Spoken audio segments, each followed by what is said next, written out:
মানিকগঞ্জে bus truck মুখোমুখি সংঘর্ষে প্রাণ গেছে ৩ পোশাক শ্রমিকের। আহত হয়েছেন অন্তত ৩০ জন।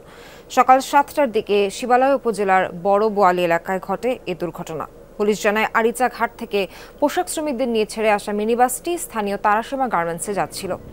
বড় বোয়ালি এলাকায় পৌঁছালে বিপরীত দিক থেকে আসা একটি পাথর বোঝাই ট্রাকের সঙ্গে সংঘর্ষ হয় বাসটির। এতে দুমড়ে মুচড়ে যায় যাত্রীবাহী যানটি, আর ট্রাকটি রাস্তার পাশে খাদে পড়ে যায়। ঘটনাস্থলেই মারা যান সাবিনা আক্তার নামে এক পোশাক শ্রমিক। হাসপাতালে নেওয়ার পর মৃত্যু হয় বিথি ও তুলি বেগম নামে আরও দুজনের। নিহত ৩ জনেরই বাড়ি শিবালয়ের সমেজঘর এলাকায়। গুরুতর আহত কয়েকজনকে আনা হয়েছে ঢাকায়। দুটা গাড়ি মুখোমুখি সংঘর্ষ হয়ে গতিবেগ বেশি ছিল দেখে তারা একবারে একটা খাদে চলে গেছে আর একটা রাস্তায় আছে।